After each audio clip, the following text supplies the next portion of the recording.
ಓಂ ಯಾಂ ಮೇಧಾಂ ದೇವಗಣಾ ಪಿತರಶ್ಚೋಪಾಸತೆ ತಯಾ ಮಧ್ಯಮೇಧಯಾಗ್ನೇ ಮೇಧಾವಿನಂ ಕುರು. ನನ್ನ ಸಮಸ್ತ ಪ್ರೀತಿಯ ಬಂಧು ಭಗಿನಿಯರಿಗೆ ಡಾಕ್ಟರ್ ಸುಕುಮಾರ್ ಶಾಸ್ತ್ರಿ ಮಾಡುವ ವಂದನೆಗಳು. ಬಂಧುಗಳೇ, ಕಳೆದ ಎಪಿಸೋಡ್ನಲ್ಲಿ ನಾನು ನಿಮಗೆ ಹೇಳಿದೆ, ಚಾತುರ್ಮಾಸ್ಯ ಮಾನವ ಮಾತ್ರರ ಕಲ್ಯಾಣಕ್ಕೋಸ್ಕರ ವೇದಗಳು ಹೇಳಿದ್ದು. ವೇದಶಾಸ್ತ್ರಗಳು ಋಷಿಮುನಿಗಳು ನಮಗೆ ಉಪದೇಶಿಸಿದ್ದು ಇದನ್ನೇ.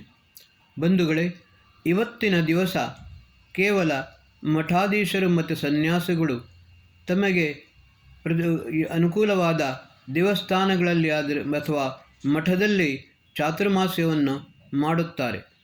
ವಸ್ತುತಃ ಈ ಚಾತುರ್ಮಾಸ್ಯ ನಾನು ಕಳೆದ ಬಾರಿ ಹೇಳಿದಂತೆ ಪಂಚಜನಾಮ ಮಹೋತ್ರಂ ಜುಷಧ್ವಂ ಬ್ರಾಹ್ಮಣ ಕ್ಷತ್ರಿಯ ವೈಶ್ಯ ಶೂದ್ರ ಪರಮ ಚಾಂಡಾಲನೂ ಕೂಡ ಲಿಂಗ ಭೇದ ಇಲ್ಲದೆ ಪ್ರತಿಯೊಬ್ಬನೂ ಕೂಡ ಚಾತುರ್ಮಾಸ್ಯದಲ್ಲಿ ಭಾಗವಹಿಸಬೇಕು.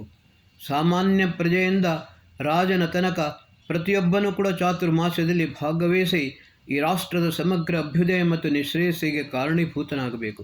ಬಂಧುಗಳೇ, ವೇದದ ಒಂದು ಮಂತ್ರ, ತಂತುಂ ತನ್ವಂ ರಜಸೋಭಾನಮನ್ವಿಹಿ ಜ್ಯೋತಿಷ್ಮತ ಪತರಕ್ಷ ಧಿಯಾ ಕೃತಾನ್ ಅನುಲ್ವಣಂ ವಯತ ಜೋಗ್ವಾಮಪೋ ಮನೋರ್ಭವ ಜನಯ ದೈವ್ಯಂ ಜನಂ.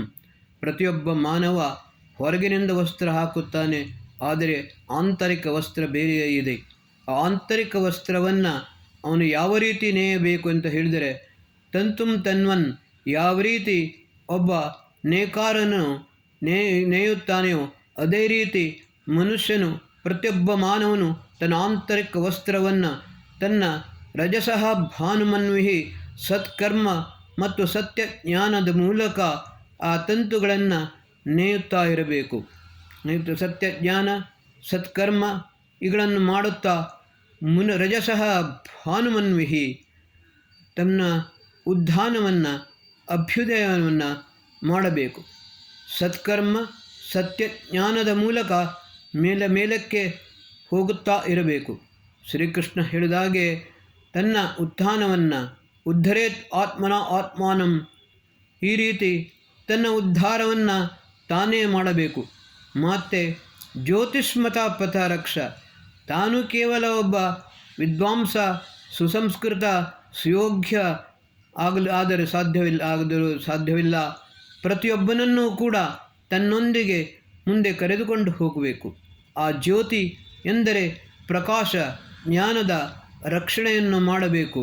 ಬಂಧುಗಳೇ, ಆರ್ಯ ಜ್ಯೋತಿರಗ್ರಾಹ, ಆರ್ಯರು ಎಂದೆಳೆದರೆ ಜ್ಯೋತಿಯನ್ನು ಮುಂದಿಟ್ಟುಕೊಂಡು ಮುನ್ನಡೆಯುವವರು, ಬೇರೆಯವರನ್ನೂ ಕೂಡ ತಮ್ಮನೊಳಗೆ ಕರೆದುಕೊಂಡು ಹೋಗುವವರು, ಪ್ರತಿಯೊಬ್ಬರನ್ನು ಸುಸಂಸ್ಕೃತರನ್ನಾಗಿ ಸುಶಿಕ್ಷಿತರನ್ನಾಗಿ ಮಾಡುವವರು ಇವರು ಆರ್ಯರು. ವೇದ ಕೂಡ ಇದನ್ನೇ ಹೇಳುತ್ತದೆ, ತಂತುಂ ತನ್ವನ್ ರಜಸ ಭಾನುಮನ್ವಿ ಜ್ಯೋತಿಷ್ಮತ ಪಥರಕ್ಷ ಧಿಯಾ ಕೃತಾನ್.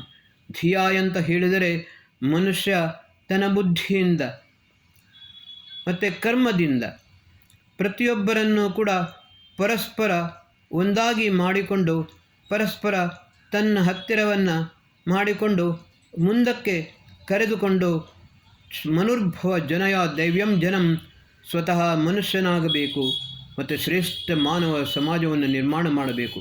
ಬಂಧುಗಳೇ, ಮನುಷ್ಯ ಎಂದು ಹೇಳಿದರೆ ಮನನಾತ್ ಮನುಷ್ಯ ಮತ್ವಾ ಕರ್ಮಾಣಿ ಸಿವ್ಯತಿ ಎಂದು ಆಚಾರ್ಯ ಮಹರ್ಷಿ ಯಾಸ್ಕರು ಹೇಳಿದ್ದಾರೆ. ಮನುಷ್ಯ ಯಾರು ಮೊದಲು ಕರ್ಮವನ್ನು ಮಾಡುವ ಮೊದಲು ಅವನು ಮನನ ಮಾಡುತ್ತಾನೆ. ಒಳಿತು ಯಾವುದು ಕೆಡುಕು ಯಾವುದು ಎಂಬುದು ಚಿಂತಿಸುತ್ತಾನೆ. ಈ ರೀತಿ ಚಿಂತಿಸಿಕೊಂಡು ಒಳಿತುದಾದನ್ನೇ ಮಾಡುತ್ತಾನೆ, ಅವನೇ ನಿಜವಾದ ಮನುಷ್ಯ. ಅಂತಹ ಮನುಷ್ಯ ಸತ್ಯ ಜ್ಞಾನ ಸತ್ಕರ್ಮ ಸಂಸ್ಕೃತಿ ಬಲದಿಂದ ಮುಂದುವರಿಯುತ್ತಾ ಶ್ರೇಷ್ಠ ಮಾನವ ಸಮಾಜವನ್ನು ನಿರ್ಮಾಣ ಮಾಡಬೇಕು. ಎಲ್ಲರನ್ನೂ ಕೂಡ ಸುಸಂಸ್ಕೃತನಾಗಿ ಮಾಡಬೇಕು. ಇದೇ ವೇದದ ಆದೇಶ ಮತ್ತು ಇದು ಚಾತುರ್ಮಾಸದ ಏಕಮಾತ್ರ ಉದ್ದೇಶ. ಬಂಧುಗಳೇ, ಈ ವರ್ಷಾಕಾಲದಲ್ಲಿ ಋಷಿಗಳು, ಮುನಿಗಳು, ವಿದ್ವಾಂಸರು, ಸಾಧು ಸಂತರು, ಸನ್ಯಾಸಿಗಳು ಎಲ್ಲರೂ ಕೂಡ ನಾಡಿನಿಂದ ಹೊರಗೆ ಇದ್ದವರು ನಾಡಿನ ಒಳಗೆ ಬರುತ್ತಾರೆ. ನಾಡಿನ ಒಳಗೆ ಬಂದುಕೊಂಡು ಪ್ರತಿಯೊಬ್ಬನನ್ನು ಶ್ರೇಷ್ಠ ಮಾನವನನ್ನಾಗಿ ಮಾಡಲು ಪ್ರಯತ್ನಿಸುತ್ತಾರೆ. ಬಂಧುಗಳೇ, ಮನುಷ್ಯನ ಪರೀಕ್ಷೆ ಯಾವ ರೀತಿ ಆಗುತ್ತದೆ ಅಂತ ಹೇಳಿದರೆ, ಯಥಾ ಚತುರ್ಭಿ ಕನಕ ಪರೀಕ್ಷತೆ ನಿಘರ್ಷಣಚ್ಛೇದನ ತಾಪತಾಡನೈ ತಥಾ ಚತುರ್ಭಿ ಮನುಷ್ಯ ಪರೀಕ್ಷತೆ ತ್ಯಾಗೇನ ಶೀಲೇನ ಗುಣೇನ ಕರ್ಮಣ. ಯಾವ ರೀತಿ ಈ ಚಿನ್ನವನ್ನು ನಿಘರ್ಷಣ ಮೊದಲು ತಿಕ್ಕುತ್ತಾರೆ, ಛೇದನ ಕತ್ತರಿಸುತ್ತಾರೆ, ತಾಡನ ಹೊಡೆಯುತ್ತಾರೆ, ತಾಪ ಮತ್ತು ಅದನ್ನು ಬಿಸಿ ಮಾಡುವುದು, ಕರಗಿಸುವಂಥದ್ದು ಮಾಡುತ್ತಾರೆ. ಈ ರೀತಿ ಪರಿಶುದ್ಧವಾದ ಚಿನ್ನ ಯಾವುದು ಎಂದು ಪತ್ತೆ ಹಚ್ಚುತ್ತಾರೆ. ಬಂಧುಗಳೇ, ಅದೇ ರೀತಿ ಮನುಷ್ಯನ ಪರೀಕ್ಷೆ ಅವನು ತ್ಯಾಗ ಭಾವನೆಯಲ್ಲಿ ಎಷ್ಟು ಇದೆ, ಅವನ ಕಾಂಡಕ್ಟ್, ಕ್ಯಾರೆಕ್ಟರ್, ಶೀಲ ಮತ್ತು ಗುಣ, ಆಮೇಲೆ ಕರ್ಮ, ಎಷ್ಟು ಸತ್ಕರ್ಮಿಯಾಗಿದ್ದಾನೆ, ಎಷ್ಟು ದುಷ್ಕರ್ಮಿಯಾಗಿದ್ದಾನೆ, ಯಾವುದು ಒಳಿತನ್ನು ಮಾಡುತ್ತಾನೆ, ಯಾವುದನ್ನು ಕೆಡುಕನ್ನು ಮಾಡುತ್ತಾನೆ, ಎಷ್ಟು ಜನರಿಗೆ ಪರೋಪಕಾರಿಯಾಗಿದ್ದಾನೆ. ಇದರಿಂದಲೇ ಅವನ ಮಾನವನ ಒಂದು ಸಂಸ್ಕೃತಿ, ಅವನ ಸಂಸ್ಕಾರ ಎಷ್ಟು ಉತ್ತಮವಾಗಿದೆ ಎಂಬುದನ್ನು ನೋಡಬಹುದು. ಬಂಧುಗಳೇ, ನಾಡಿಗೆ ಬಂದ ಗುರುಗಳು, ವಿದ್ವಾಂಸರು, ಆಚಾರ್ಯರು, ಋಷಿಗಳು, ಮುನಿಗಳು, ಅವರು ಪ್ರತಿಯೊಬ್ಬ ಮಾನವನನ್ನು, ಪ್ರತಿಯೊಂದು ಪರಿವಾರವನ್ನು ಸಂಪರ್ಕಿಸಿಕೊಂಡು ಎಲ್ಲರನ್ನೂ ಒಟ್ಟುಗೂಡಿಸಿ ಅವರಿಗೆ ಯಾರು ದುರಾಚಾರಿಗಳು, ದುರ್ಮಾರ್ಗದಲ್ಲಿ ಹೋಗುವವರು, ದುರ್ವ್ಯಸನದಿಂದ ಪೀಡಿತರಾದವರು, ಆಮೇಲೆ ಪರಸ್ಪರ ದ್ವೇಷ, ಕಾಮ, ಕ್ರೋಧ, ಲೋಭ, ಮೋಹ, ಈರ್ಷಾ, ದ್ವೇಷದಿಂದ ಪೀಡಿತರಾಗಿ ಬೇರೆಯವರನ್ನೂ ಕೂಡ ಪೀಡಿಸುವವರು, ತನ್ನೊಂದಿಗೆ ತನ್ನ ಪರಿವಾರ, ಸಮಾಜ, ದೇಶವನ್ನು ಛಿದ್ರವನ್ನಾಗಿ ಮಾಡುವವರು ಅಂಥವರನ್ನು ಗುರುತಿಸುತ್ತಾರೆ. ಪ್ರತಿಯೊಬ್ಬ ಮಾನವನಲ್ಲಿರುವ ದುರಿತಗಳನ್ನು ದೂರ ಮಾಡಿಕೊಂಡು ಅವನನ್ನು ಶ್ರೇಷ್ಠ ಮಾನವನನ್ನಾಗಿ ಮಾಡುತ್ತಾರೆ. ಯಾರು ಗುರುಕುಲದಲ್ಲಿ ವಿದ್ಯಾಭ್ಯಾಸ ಮಾಡಿಕೊಂಡು ತಾವು ಮಾಡಿದ ವಿದ್ಯಾಭ್ಯಾಸವನ್ನು ಎಷ್ಟು ತನ್ನ ಜೀವನದಲ್ಲಿ ಅಳವಡಿಸಿಕೊಂಡಿದ್ದಾನೆ ಅದನ್ನು ಪರೀಕ್ಷಿಸುತ್ತಾರೆ. ಅವನು ಮಾಡುವ ಯಾವ ಕರ್ಮ ಇದೆ, ಅವನು ಮಾಡುವ ವ್ಯವಹಾರ ಯಾವುದಿದೆ, ಅವನು ಯಾವುದೇ ರೀತಿಯ ಕುಶಲಕರ್ಮಿಯಾಗಿರಲಿ ಅಥವಾ ಯಾವುದೇ ರೀತಿಯ ಉದ್ಯೋಗ ವ್ಯಾಪಾರವನ್ನು ಮಾಡಲಿ, ಪ್ರತಿಯೊಂದನ್ನು ಕೂಡ ಪರೀಕ್ಷೆ ಮಾಡಿ ಅವನ ಸಮಗ್ರ ಅಭ್ಯುದಯಕ್ಕೆ ಅವರು ಸಹಾಯವನ್ನು ಮಾಡುತ್ತಾರೆ, ಪ್ರೇರಣೆಯನ್ನು ನೀಡುತ್ತಾರೆ. ಈ ರೀತಿ ಬಂಧುಗಳೇ, ಸಂಪೂರ್ಣ ಒಂದು ಅಭ್ಯುದಯ ಮತ್ತು ನಿಶ್ರೇಯಸ್ಸಿಗೋಸ್ಕರ ಪ್ರತಿಯೊಂದು ಪರಿವಾರ, ಸಮಾಜ, ರಾಷ್ಟ್ರ ಹೆಚ್ಚೇಕೆ ವಿಶ್ವದ ಕಲ್ಯಾಣಕ್ಕೋಸ್ಕರವೇ ಎಲ್ಲ ಮಾನವರನ್ನು ಉತ್ತಮ ಶ್ರೇಷ್ಠ ಮಾನವರನ್ನಾಗಿ ಮಾಡುತ್ತಾರೆ. ಬಂಧುಗಳೇ, ಇದರಲ್ಲಿ ಕೇವಲ ಸಾಧಾರಣ ಮನುಷ್ಯರು ಮಾತ್ರವಲ್ಲ, ರಾಜನೂ ಕೂಡ ಇದನ್ನು ಭಾಗವಹಿಸುತ್ತಾನೆ. ರಾಜನನ್ನೂ ಕೂಡ ಋಷಿಗಳು ಪರೀಕ್ಷಿಸುತ್ತಾರೆ. ಬಂಧುಗಳೇ, ಒಂದು ಸರ್ತಿ ರಾಜ ಅಶ್ವಪತಿ ಹತ್ತಿರ ಋಷಿಗಳು ಹೋದರು. ಋಷಿಗಳು ಹೋಗಿ ರಾಜನ ಹತ್ರ ಒಂದು ಪ್ರಶ್ನೆಯನ್ನು ಕೇಳುತ್ತಾರೆ. ರಾಜನ್, ನಿನ್ನ ಸಂಪೂರ್ಣ ರಾಜ್ಯದ ನಿರೀಕ್ಷಣೆಯನ್ನು ನಾವು ಮಾಡಿದ್ದೇವೆ. ಈಗ ನೀನು ನಿನ್ನ ರಾಜ್ಯದ ನಿಜವಾದ ಸ್ಥಿತಿಗತಿಯನ್ನು ಸತ್ಯವಾಗಿ ಹೇಳಬೇಕು. ಸುಳ್ಳು ಹೇಳಿದರೆ ನಿನಗೆ ಶಾಪವನ್ನು ಕೊಡುತ್ತೇವೆ, ಮಾತ್ರವಲ್ಲ ಪದಚ್ಯುತವನ್ನಾಗಿ ಮಾಡುತ್ತೇವೆ. ಬಂಧುಗಳೇ, ಆವಾಗ ರಾಜ ಅಶ್ವಪತಿ ಹೇಳುತ್ತಾನೆ, ನಮೇಸ್ತೇನೋ ಜನಪದೇ ನ ಕದರ್ಯೋ ನ ಮದ್ಯಪ ನಾನಾಹಿತಾಗ್ನಿರ್ನಾ ವಿದ್ವಾನ್ ನ ಸ್ವೈರಿಣಿ ಕುತಃ. ನನ್ನ ರಾಜ್ಯದಲ್ಲಿ ಯಾರ ಕಳ್ಳಕಾಕರೂ ಇಲ್ಲ, ಕಂಜೂಸ್ ಅದಾನಶೀಲರೂ ಇಲ್ಲ. ನಮೇಸ್ತೇನೋ ಜನಪದೇ ನ ಕದರ್ಯ, ಮದ್ಯಪಾನ ಮಾಡುವವರು ಯಾರೂ ಇಲ್ಲ. ನ ಅವಿದ್ವಾನ್, ಮೂರ್ಖರು ಯಾರೂ ಇಲ್ಲ. ನಾನಾಹಿತಾಗ್ನಿ, ಯಜ್ಞಯಾಗಾದಿಗಳನ್ನು ಮಾಡದೇ ಇರುವವರು ಯಾರೂ ಇಲ್ಲ. ಪ್ರತಿಯೊಬ್ಬರೂ ಪ್ರತಿನಿತ್ಯ ಯಜ್ಞಯಾಗಾದಿಗಳನ್ನು ಮಾಡುತ್ತಾರೆ. ಆಮೇಲೆ ವ್ಯಭಿಚಾರಿಯಾದ ಪುರುಷನು ಇಲ್ಲದಿದ್ದರೆ ವ್ಯಭಿಚಾರಣಿಯಾದ ಸ್ತ್ರೀಯಲ್ಲಿಂದ ಬಂದಾಳು. ಬಂಧುಗಳೇ, ಇಂತಹ ಉತ್ಕೃಷ್ಟ ಶ್ರೇಷ್ಠ ರಾಷ್ಟ್ರದ ಒಂದು ರಕ್ಷಣೆಯನ್ನು, ಸಂರಕ್ಷಣೆಯನ್ನು, ಲಾಲನೆ ಪಾಲನೆಯನ್ನು ರಾಜ ಅಶ್ವಪತಿ ಮಾಡುತ್ತಿದ್ದ. ಆವಾಗ ಋಷಿಗಳು ಸಂತುಷ್ಟರಾಗಿ, ರಾಜನ್, ನೀನು ಸುದೀರ್ಘ ಕಾಲ ಈ ರಾಷ್ಟ್ರದ ಅಭ್ಯುದಯ ನಿಶ್ರೇಯಸ್ಸಿಗೋಸ್ಕರ ರಾಷ್ಟ್ರದ ರಾಜನಾಗಿ ಈ ಪ್ರಜೆಗಳ ಪರಿಪಾಲನೆಯನ್ನು ಮಾಡು. ಬಂಧುಗಳೇ, ಇದು ಆಗಬೇಕಾದರೆ ಚಾತುರ್ಮಾಸವೇ. ಈ ಚಾತುರ್ಮಾಸದಿಂದಲೇ ಇದು ಮಾತ್ರ ಸಾಧ್ಯ. ಈ ಋಷಿಗಳು, ಮುನಿಗಳು, ವಿದ್ವಾಂಸರು ಇವರೆಲ್ಲರೂ ಯಾರು? ಇವರ ಮೂಲ ಯಾವುದು? ಯಾರಿಗೂ ಗೊತ್ತಿಲ್ಲ. ನಾವು ನೋಡುತ್ತೇವೆ ನೋಡಿ, ಗುರುಪೂರ್ಣಿಮೆಯ ದಿವಸ ಸಾಧಾರಣವಾಗಿ ಜನರು ಏನು ಮಾಡುತ್ತಾರೆ ಅಂತ ಹೇಳಿದರೆ, ತಾವು ಯಾವ ಗುರುವಿನ ಹತ್ರ, ಅಧ್ಯಾಪಕರ ಹತ್ರ ಕಲಿಯುತ್ತಾರೆ ಅವರ ಮನೆಗೆ ಹೋಗಿ ಅವರಿಗೆ ಸತ್ಕಾರವನ್ನು ಮಾಡುತ್ತಾರೆ. ಆದರೆ ನಿಜವಾದ ಗುರುಪೂರ್ಣಿಮೆ ಬೇರೆಯೇ.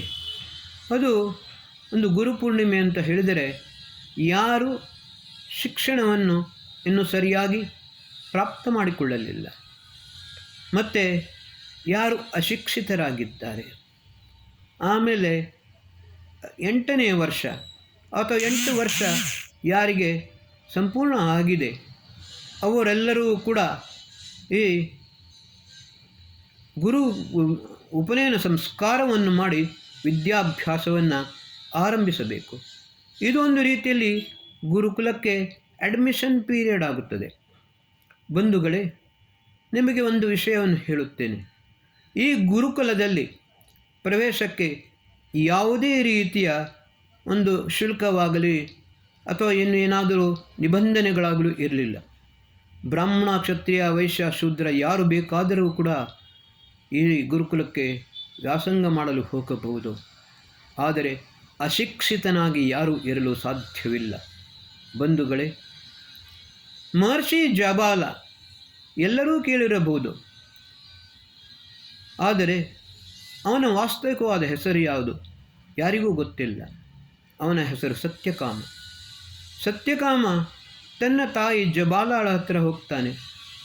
ಆಮೇಲೆ, ಅಮ್ಮ, ಗುರುಗಳು ಬಂದಿದ್ದಾರೆ, ನಾನು ಗುರುಗಳ ಹತ್ರ ಉಪನಯನ ಮಾಡಿಸಿಕೊಂಡು ಗುರುಕುಲಕ್ಕೆ ಹೋಗಲು ಅಧ್ಯಯನ ಮಾಡಲು ಅಪೇಕ್ಷಿಸುತ್ತೇನೆ. ಆದರೆ ಅಲ್ಲಿ ಗೋತ್ರ, ಪ್ರವರ ಇತ್ಯಾದಿಗಳನ್ನು ಕೇಳುತ್ತಾರೆ. ನನ್ನ ತಂದೆ ಯಾರು, ಗೋತ್ರ ಯಾವುದು, ಪ್ರವರ ಯಾವುದು? ಆವಾಗ ಜಬಾಲ ಹೇಳುತ್ತಾಳೆ, ಮಗು ಸತ್ಯಕಾಮ, ಗುರುಗಳ ಹತ್ರ ಹೇಳು, ನನ್ನ ಹೆಸರು ಸತ್ಯಕಾಮ, ತಾಯಿಯ ಹೆಸರು ಜಬಾಲ. ಬೇರೆ ಬೇರೆ ಮನೆಯಲ್ಲಿ ಕೆಲಸ ಮಾಡುವಾಗ ಯಾವ ರೀತಿ ನಿನ್ನ ಗರ್ಭದಲ್ಲಿ ನೀನು ಬಂದೆ ಎಂದು ನನಗೆ ಗೊತ್ತಾಗಿಲ್ಲ. ಇಷ್ಟನ್ನೇ ನೀನು ನಿಸ್ಸಂಕೋಚವಾಗಿ ಗುರುಗಳ ಹತ್ರ ಹೇಳು. ಬಂಧುಗಳೇ, ಸತ್ಯಕಾಮನು ಗುರುಗಳ ಹತ್ರ ಹೋಗ್ತಾನೆ. ಹೋಗಿಕೊಂಡು ಅವನು ಹೇಳುತ್ತಾನೆ, ನನ್ನ ಹೆಸರು ಸತ್ಯಕಾಮ, ತಾಯಿಯ ಹೆಸರು ಜಬಾಲ. ಬೇರೆ ಬೇರೆ ಮನೆಗಳಲ್ಲಿ ಕೆಲಸ ಮಾಡುತ್ತಾ ಯಾವ ರೀತಿ ನಾನು ಅವಳ ಗರ್ಭದಲ್ಲಿ ಬಂದೆ ಎಂದು ಅವಳಿಗೆ ಗೊತ್ತಿಲ್ಲ ಎಂದು ಹೇಳುತ್ತಾನೆ. ಆವಾಗ ಗುರುಗಳು, ಆಚಾರ್ಯರು ಹೇಳುತ್ತಾರೆ, ನಿಜವಾಗಿ ಒಬ್ಬ ಸತ್ಯನಿಷ್ಠ ಬ್ರಾಹ್ಮಣನು ಮಾತ್ರ ಇಂತಹ ಮಾತನ್ನಾಡಲು ಸಾಧ್ಯ. ಸತ್ಯಕಾಮ, ನೀನು ನಮ್ಮ ಗುರುಕುಲದಲ್ಲಿ ಬಾ, ನಿನಗೆ ಸಂಪೂರ್ಣ ಜ್ಞಾನವನ್ನು ನಾನು ಕೊಡುತ್ತೇನೆ. ಬಂಧುಗಳೇ, ಅದೇ ಸತ್ಯಕಾಮ ವಿಶ್ವಪ್ರವಿಖ್ಯಾತನಾದ ಮಹರ್ಷಿ ಸತ್ಯಕಾಮ ಜಾಬಾಲ ಎಂಬ ಹೆಸರಿನಿಂದ ಅವನು ವಿಶ್ವವಿಖ್ಯಾತನಾದ. ಬಂಧುಗಳೇ, ಯಾವ ಋಷಿಗಳ ಪೂರ್ವಾಪರ ಯಾರಿಗೂ ಗೊತ್ತಿಲ್ಲ. ನೋಡಿ, ಪಿಪ್ಪಲಾದ, ತೌದ, ಮೌದ, ಪಿಪ್ಪಲಾದ, ತೌದ, ಮೌದ, ಜಾಜಲ, ಜಲದ, ಕಣಾದ, ಚಾರಣವೈದ್ಯ, ಕಲ್ಲಣ, ಬಿಲ್ಲಣ, ಜಯ್ಯಟ, ಕೈಯಟ, ಲೋಲಟ, ಬಟ್ಟಲೋಲಟ, ಇನ್ನೂ ಈ ರೀತಿ ಹಲವಾರು ಹೆಸರುಗಳುಳ್ಳ ಕಣಾದರು ಮಹರ್ಷಿ ಕಣಾದರು ಆಗಿದ್ದಾರೆ. ಚಾಣಕ್ಯ, ಚಣಕ ತಂದೆಯ ಹೆಸರು, ಚಣಕನ ಮಗ ಚಾಣಕ್ಯ. ಚಣಕ ಎಂದು ಹೇಳಿದರೆ ಸಾಧಾರಣವಾಗಿ ಕಡಲೆ ಎಂದು ಹೇಳುತ್ತಾರೆ. ಯಾರಿಗೂ ಗೊತ್ತಿಲ್ಲ ಇವರ ಪೂರ್ವಾಪರಗಳು. ಗೋತ್ರಪರವರುಗಳು ಯಾವುವು ಗೊತ್ತಿಲ್ಲ. ಆದರೆ ಎಲ್ಲರೂ ಕೂಡ ಶ್ರೇಷ್ಠ ವಿದ್ವಾಂಸರಾಗಿ ಋಷಿ ಮಹರ್ಷಿಗಳಾಗಿ ವಿಶ್ವವಿಖ್ಯಾತರಾಗಿದ್ದಾರೆ. ಈ ವೇದದ ಸಮಗ್ರ ಜ್ಞಾನವನ್ನು ಸಂಪೂರ್ಣ ವಿಶ್ವಕ್ಕೆ ಕೊಟ್ಟಿದ್ದಾರೆ. ಅದಕ್ಕೋಸ್ಕರ ಋಷಿಮೂಲ ಮತ್ತು ನದಿಮೂಲ ಎಂದು ಯಾವಾಗಲೂ ಅದನ್ನು ನೋಡಬಾರದು. ಇದು ಆಗಲು ಹೇಗೆ ಸಾಧ್ಯ ಬಂಧುಗಳೇ? ಆರಂಭದಿಂದಲೂ ಈ ಚಾತುರ್ಮಾಸದಲ್ಲಿ ಪ್ರತಿಯೊಬ್ಬ ಮಾನವನಿಗೆ ವೇದ ಮತ್ತು ಋಷಿಗಳು ಹೇಳುವುದು ಇದನ್ನೇ ಪಾಲಿಸಿಕೊಂಡು ಬಂದರೆ ಮಾತ್ರ ನಾವು, ನಮ್ಮ ಪರಿವಾರ, ನಮ್ಮ ಸಮಾಜ, ನಮ್ಮ ರಾಷ್ಟ್ರ ಅಭ್ಯುದಯ ಮತ್ತು ನಿಶ್ರೇಯಸ್ಸಿಗೆ ಕಾರಣೀಭೂತವಾಗುತ್ತದೆ, ಸಮಗ್ರ ಅಭಿವೃದ್ಧಿಯನ್ನು ಹೊಂದುತ್ತದೆ. ಇದು ಮಾತ್ರವಲ್ಲ, ವಿಶ್ವದಲ್ಲಿ ಶಾಂತಿಯು ನೆಲೆಸಲು ಸಾಧ್ಯವಾಗುತ್ತದೆ. ಬಂಧುಗಳೇ, ಆಚಾರಂ ಗ್ರಾಹಯತಿ ಆಚಿನೋತಿ ಅರ್ಥಾನ್ ಆಚಿನೋತಿ ಬುದ್ಧಿಮಿತಿವ. ಆಚಾರ್ಯನಾದವನು ಏನು ಮಾಡುತ್ತಾನೆ ಮೊದಲು ಅದನ್ನು ನಿಮಗೆ ನಾನು ಹೇಳುತ್ತೇನೆ. ಚಕ್ಷುಂ ತೇ ಶುಂಧಾಮಿ, ಶ್ರೋತ್ರಂ ತೇ ಶುಂಧಾಮಿ, ಘ್ರಾಣಂ ತೇ ಶುಂಧಾಮಿ, ವಚನಂ ತೇ ಶುಂಧಾಮಿ, ಹೃದಯಂ ತೇ ಶುಂಧಾಮಿ, ಉದರಂ ತೇ ಶುಂಧಾಮಿ, ಚರಿತ್ರಂ ತೇ ಶುಂಧಾಮಿ, ಮನಂ ತೇ ಶುಂಧಾಮಿ, ಬುದ್ಧಿಂ ತೇ ಶುಂಧಾಮಿ, ಚಿತ್ತಂ ತೇ ಶುಂಧಾಮಿ, ಪ್ರಾಣಂಚ ತೇ ಶುಂಧಾಮಿ. ನಾನು ಯಾತಕ್ಕೋಸ್ಕರ ಇದನ್ನು ಇದ್ದೇನೆ ಅಂತ ಹೇಳಿದರೆ, ಭದ್ರಂ ಕರ್ಣೇಭಿ ಶೃಣುಯಾಮ ದೇವಾ ಭದ್ರಂ ಪಶ್ಯೇಮಾಕ್ಷಭಿರ್ಯಜತ್ರಾಹ ಸ್ಥಿರೈರಂಗಯ ಸೃಷ್ಟುವಾನ್ ಸತ್ತನೋಭಿರ್ವಶೇಮಹಿ ದೇವಹಿತಂ ಯದಾಯು ಅಂತ ವೇದ ಮಂತ್ರ ಹೇಳುತ್ತದೆ. ಈ ಪ್ರತಿಯೊಂದರಲ್ಲಿ ಯಜುರ್ವೇದದ ಮಂತ್ರದಲ್ಲಿ ಶುಂಧಾಮಿ ಶುಂಧಾಮಿ ಎಂಬ ಶಬ್ದಗಳು ಬರುತ್ತವೆ. ಶುಂಧಾಮಿ ಎಂದರೆ ಮಹರ್ಷಿ ಯಾಜ್ಞವಲ್ಕ್ಯರು ಶತಪಥ ಬ್ರಾಹ್ಮಣದಲ್ಲಿ ಮತ್ತು ಮಹರ್ಷಿ ದಯಾನಂದರು ತಮ್ಮ ವೇದ ಭಾಷೆಯಲ್ಲಿ ಪವಿತ್ರವನ್ನಾಗಿ ಮಾಡುತ್ತೇನೆ ಮತ್ತು ದೃಢವನ್ನಾಗಿ ಮಾಡುತ್ತೇನೆ ಎಂದು ಭಾಷ್ಯದಲ್ಲಿ ಬರೆದಿದ್ದಾರೆ. ಆದರೆ ದುರ್ಭಾಗ್ಯವಶಾತ್ ಊವಟ, ಮಹಿಧರ, ಸಾಯಣ ಮೊದಲಾದ ಆಚಾರ್ಯರು ತಮ್ಮನ್ನು ತಾವು ಬಹಳ ದೊಡ್ಡ ವಿದ್ವಾಂಸರು ಎಂದು ಹೇಳಿಕೊಳ್ಳುವವರು ಅತ್ಯಂತ ನಿಕೃಷ್ಟವಾದ ಅರ್ಥವನ್ನು ಮಾಡಿದ್ದಾರೆ. ಅವರು ಮಾಡಿದ್ದು ಏನೆಂದು ಹೇಳಿದರೆ, ಎಲ್ಲ ಪ್ರಾಣಿಗಳ ಅಂಗಾಂಗಗಳನ್ನು ಕತ್ತರಿಸಿಕೊಂಡು ಯಜ್ಞದಲ್ಲಿ ಹಾಕಿದ್ದಾರೆ. ಶುಂಧಾಮಿ ಅಂದರೆ ಪಶುಗಳ ಅಂಗಾಂಗಗಳನ್ನು ಪವಿತ್ರಗೊಳಿಸುತ್ತೇವೆ ಎಂದು ಹೇಳಿದ್ದಾರೆ. ಬಂಧುಗಳೇ, ಯಜ್ಞದಲ್ಲಿ ಮಾಂಸವನ್ನು ಹಾಕುವಂಥದ್ದು ಸರ್ವತಾ ನಿಷಿದ್ಧ. ಧ್ವರ ಇತಿ ಹಿಂಸಾಕರ್ಮ ತತ್ ಪ್ರತಿಷೇಧ. ಮನಸ್ಸಿನಲ್ಲಿಯೂ ಕೂಡ ಎಲ್ಲಿ ಹಿಂಸೆ ಆಗಬಾರದೋ, ಕರ್ಮದಿಂದ ಬಿಡಿ, ಮನಸ್ಸಿನಿಂದಲೂ ಕೂಡ ಎಲ್ಲಿ ಹಿಂಸೆಯೂ ಆಗಬಾರದೋ ಅದೇ ನಿಜವಾದ ಅಧ್ವರ ಎಂದರೆ ಯಜ್ಞ ಎಂದು ಮಹರ್ಷಿ ಯಾಸ್ಕರು ನಿರುಕ್ತದಲ್ಲಿ ಬರೆದಿದ್ದಾರೆ. ಬ್ರಾಹ್ಮಣ ಗ್ರಂಥದಲ್ಲಿಯೂ ಕೂಡ ಮಹರ್ಷಿ ಯಾಜ್ಞವಲ್ಕ್ಯರು ಬರೆದಿದ್ದಾರೆ. ಆದ ಕಾರಣ ಬಂಧುಗಳೇ, ಮಾಂಸ ಭಕ್ಷಣೆ, ಮಾಂಸದ ಆಹುತಿಯನ್ನು ಕೊಡುವಂಥದ್ದು ಸರ್ವತಾ ಸಲ್ಲದು. ಚಾತುರ್ಮಾಸ್ಯದಲ್ಲಿ ಋಷಿ ಮುನಿಗಳು ವಿದ್ವಾಂಸರು ಇದನ್ನೇ ಮಾಡುತ್ತಾರೆ. ಮನುಷ್ಯನಲ್ಲಿರುವ ಸಕಲ ದುರಿತ, ದುರ್ವ್ಯಸನ, ದುರ್ಗುಣ, ದುರಾಚಾರ ಎಲ್ಲವನ್ನ ದೂರ ಮಾಡಿಕೊಂಡು ಅವನಿಗೆ ಸನ್ಮಾರ್ಗಿಯಾಗಿ ಉತ್ತಮ ಮಾನವನನ್ನಾಗಿ, ಸುಸಂಸ್ಕೃತ, ಸುಶಿಕ್ಷಿತ, ಸುಸಭ್ಯನನ್ನಾಗಿ ಮಾಡಿ ಎಲ್ಲ ವಿದ್ಯೆಗಳನ್ನು, ವ್ಯಾವಹಾರಿಕ ವಿದ್ಯೆ ಪ್ರತಿಯೊಂದನ್ನು ಕಲಿಸಿ ಅವನಿಗೆ ಸರ್ವತೋಮುಖ ಅಭಿವೃದ್ಧಿಗೆ ಮಾಡುವುದೇ ಈ ಋಷಿಮುನಿಗಳದ್ದು. ಆ ಕರ್ತವ್ಯವನ್ನೇ ಅವರು ಮಾಡುತ್ತಾರೆ. ವೇದದಲ್ಲಿ ಏನು ಹೇಳಿದೆಯೋ ಅದೇ ಋಷಿಮುನಿಗಳು ಪಾಲಿಸಿಕೊಂಡು ಬಂದಿದ್ದಾರೆ. ನಮಗೆ ಅದನ್ನೇ ಹೇಳುತ್ತಾರೆ. ನಿಜವಾದ ಚಾತುರ್ಮಾಸ ಇದೇ ಆಗಿದೆ. ಕೇವಲ ಸನ್ಯಾಸಿಗಳು, ಯತಿಗಳು ಮಠ ಮತ್ತು ದೇವಸ್ಥಾನಗಳಲ್ಲಿ ಕುಳಿತುಕೊಂಡು ಅದು ಚಾತುರ್ಮಾಸವಲ್ಲ. ಚಾತುರ್ಮಾಸ್ಯ ಅಂತ ಹೇಳಿದರೆ ಈ 4 ಮಾಸ ವಿಶೇಷವಾಗಿ ಇದು ಬರುತ್ತದೆ ಈ ವರ್ಷಾಕಾಲದಲ್ಲಿ. ಆಮೇಲೆ ಆಷಾಢ, ಶ್ರಾವಣ, ಭಾದ್ರಪದ, ಆಶ್ವೀಜ, ಮುಂದೆ ಕಾರ್ತಿಕ ತನಕ ಕೂಡ ಹೋಗುತ್ತದೆ.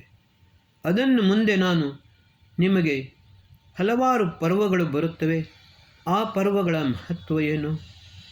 ನಾಗರ ಪಂಚಮಿ, ಉಪಕರ್ಮ, ಶ್ರೀಕೃಷ್ಣ ಜನ್ಮಾಷ್ಟಮಿ, ಮಹಾಲಯ, ನವರಾತ್ರಿ, ಆಮೇಲೆ ನಿಮ್ಮ ದೀಪಾವಳಿ, ಇಲ್ಲ ಪರ್ವ. ಮುಂದಕ್ಕೆ ಹೋಗಿ ಹೋಲಿ ಕೂಡ ಪರ್ವಗಳು ಬರುತ್ತವೆ. ಒಂದು ರಾಷ್ಟ್ರವನ್ನು, ಒಂದು ಸಮಾಜವನ್ನು ಒಗ್ಗೂಡಿಸುವುದಕ್ಕೋಸ್ಕರ ಮಾನವನನ್ನು ಪುನಶ್ಚೇತನನ್ನಾಗಿ ಮಾಡಿಕೊಂಡು, ಒಬ್ಬ ಸುಸಂಸ್ಕೃತನನ್ನಾಗಿ ಮಾಡಿಕೊಂಡು, ಅದರ ಒಟ್ಟಿಗೆ ಗಣೇಶ ಚತುರ್ಥಿ ಕೂಡ ಬರುತ್ತದೆ. ರಾಷ್ಟ್ರ ಧರ್ಮದ ಸ್ವರೂಪವನ್ನು ಯಜುರ್ವೇದ ಹೇಳುತ್ತದೆ. ಬಂಧುಗಳೇ, ಈ ಚಾತುರ್ಮಾಸ್ಯದ ಉದ್ದೇಶ ಇದೇ ಆಗಿದೆ. ಪ್ರತಿಯೊಬ್ಬ ಮಾನವ ಮನುರ್ಭವ ಜನಯ ದೈವ್ಯಂ ಜನಂ. ಆದರೆ ಅಲ್ಲಿ ಅಜ್ಯೇಷ್ಠಾಸ ಅಕನಿಷ್ಠಾಸ ಸರ್ವೇ ಸಂಭ್ರಾತರ ಸರ್ವೇ. ಅದರಲ್ಲಿ ಯಾರೂ ಶ್ರೇಷ್ಠರೂ ಅಲ್ಲ, ಯಾರೂ ನಿಕೃಷ್ಟರೂ ಅಲ್ಲ, ಎಲ್ಲರೂ ಸಂಭ್ರಾತರು, ಉತ್ತಮ ಭ್ರಾತೃ ಭಗಿನಿಯರು, ಸಹೋದರ ಸಹೋದರಿಯರು. ಇದೇ ಭಾವನೆಯಿಂದ ಒಂದುಗೂಡಿಕೊಂಡು ಆಚರಣೆ ಮಾಡುವಂಥದ್ದು, ತಮ್ಮ ಜೀವನದಲ್ಲಿ ಅಳವಡಿಸಿಕೊಳ್ಳುವಂಥದ್ದು, ತಮ್ಮ ಇದನ್ನು ಪರಿವಾರವನ್ನು, ದೇಶವನ್ನು, ರಾಷ್ಟ್ರವನ್ನು, ವಿಶ್ವವನ್ನು ಸಂಪೂರ್ಣ ಉತ್ತಮ ಶ್ರೇಷ್ಠವನ್ನಾಗಿ ಮಾಡುವಂಥದ್ದು. ಲೋಕ ಸಮಸ್ತ ಸುಖಿನೋ ಭವಂತು, ಸರ್ವೇ ಭವಂತು ಸುಖಿನಃ, ಸರ್ವೇ ಸಂತು ನಿರಾಮಯ, ಸರ್ವೇ ಭದ್ರಾಣಿ ಪಶ್ಯಂತು, ಮಾ ಕಶ್ಚಿತ್ ದುಃಖ ಭಾಗ್ ಭವೇತ್. ಬಂಧುಗಳೇ, ಈ ಎಪಿಸೋಡನ್ನು ಹೆಚ್ಚೆಚ್ಚಾಗಿ ನೀವು ಶೇರ್ ಮಾಡಿ, ಲೈಕ್ ಮಾಡಿ, ಸಬ್ಸ್ಕ್ರೈಬ್ ಆಗಿ. ಮುಂದಿನ ಎಪಿಸೋಡ್ನಲ್ಲಿ ಈ ಎಪಿಸೋಡ್ನ ಹೇಳಿದಂತೆ ಅದರ ಮುಂದಿನ ಭಾಗವನ್ನು ಹಂತ ಹಂತವಾಗಿ ನಿಮಗೆ ಹೇಳುತ್ತೇನೆ. ಓಂ ಶಾಂತಿ.